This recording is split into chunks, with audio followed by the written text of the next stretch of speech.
Have you ever had a misunderstanding where your words or someone else's words had completely different meanings? It can happen in business, it can happen in your personal life.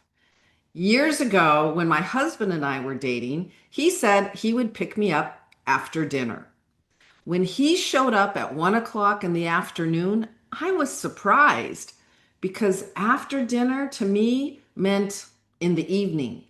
But he grew up in a family where his father had the farming tradition of the midday meal called dinner.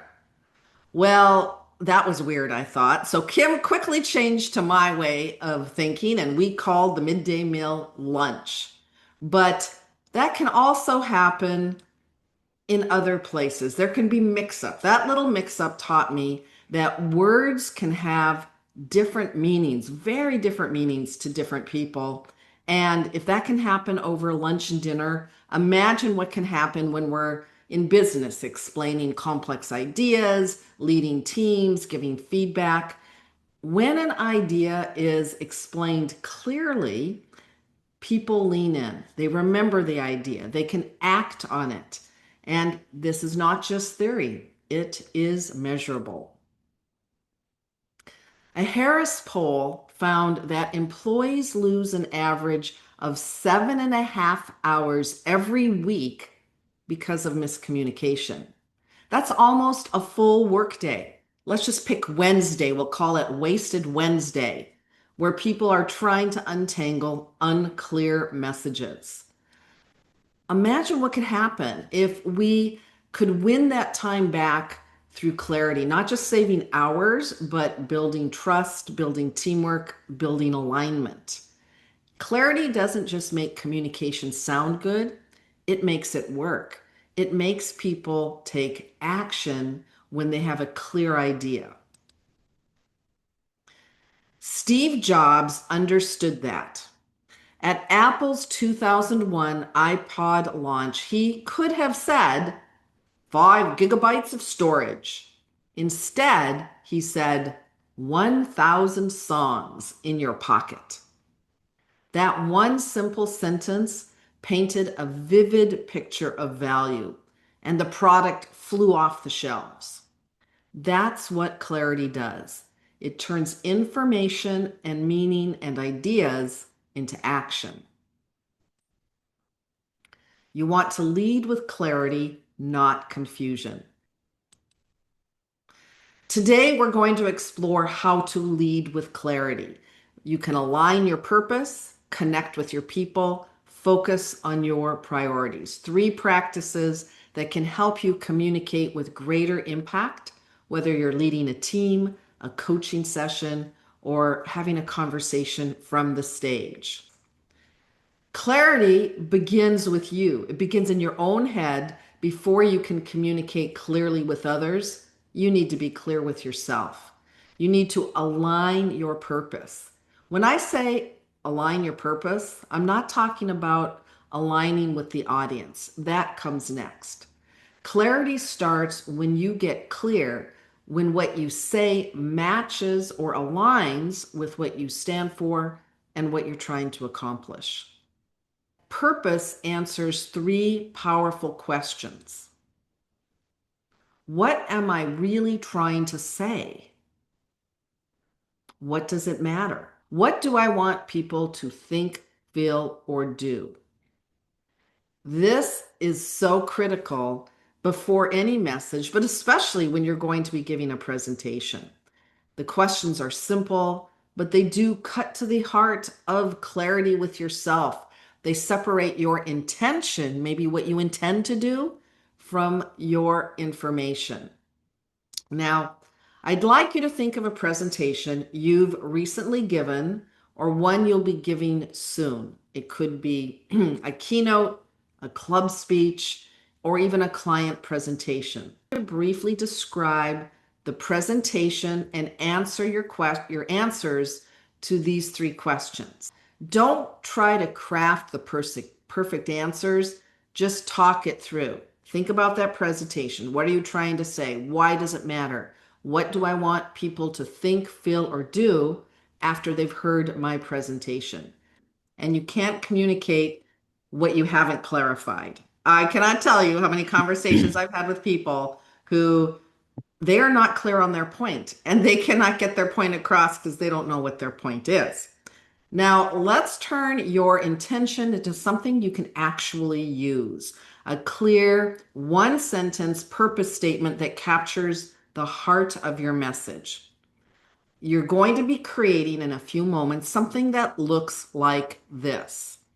The purpose of my presentation is to help an audience, whatever that audience might be, to either do or understand something so that they can have some kind of result. Let me give you a few examples. The purpose of my presentation is to help new managers handle conflict with confidence so that they can build stronger teams.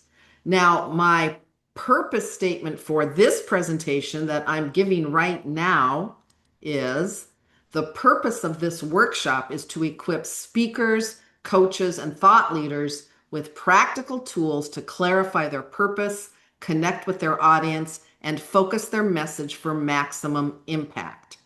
So what I'd like you to do is to take a couple of minutes and write down your own one sentence purpose statement based on the presentation you were talking with a partner about. The purpose statement can help you get clear on what you're going to talk about.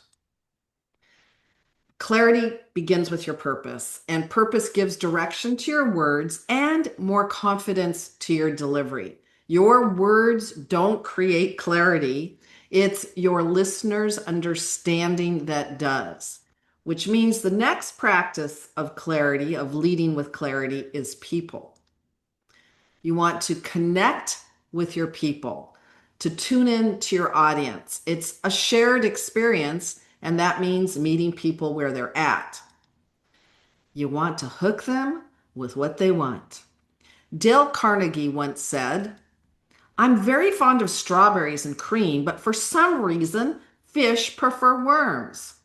Carnegie loves strawberries, but when he went fishing, he didn't bait his hook with strawberries. He used what the fish like. You might prefer strawberries, but fish prefer worms. So remember, what you are excited about may not excite your audience. You want to focus in on the audience. Think back to the purpose sentence you just wrote. Now ask yourself, who exactly is my audience? What do they know? What do they care about? What might get in the way of understanding and hearing your message clearly? Now, my original purpose statement for this workshop, I'll say it again. The purpose of this workshop is to equip speakers, coaches, and thought leaders with practical tools to clarify their purpose, connect with their audience, and focus their message for maximum impact. However, what if I have a different audience? Do I want to write a completely new presentation? You don't necessarily have to. You might have to tweak it a bit.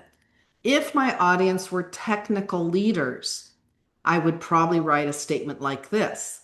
The purpose of this workshop is to give technical leaders a simple framework for communicating with clarity and impact, so their ideas inspire alignment, action, and results. This would probably work a little better for technical leaders because framework resonates with analytical minds, and it also ends with measurable outcomes, alignment, action, results. I would like you to take that same purpose statement and adapt it for a different specific audience. How might your language or tone or something change? The last one, focus your priorities. And this is where clarity either shines or gets lost. Because even if your purpose is strong and your audience is clear, if you try to say everything, they'll remember nothing. It's a little like a light source. Many speakers use a floodlight, but great communicators use a spotlight. They use the spotlight to highlight what matters most. So think about it. What's the one thing? If everything is important, nothing will be important.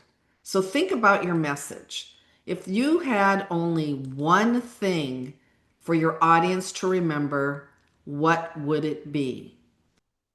Remember that clarity isn't about saying everything, it's about saying what matters most. And finally, you want to lead with clarity. 3 practices: align your purpose, connect with your people, focus on your priorities. When you know what you want to say, who you're saying it to, and what matters most, your communication becomes compelling. It becomes clear. It becomes leadership. And you build confidence with people. It moves people to action. Confused minds do not act. But if you have clarity, clear minds act.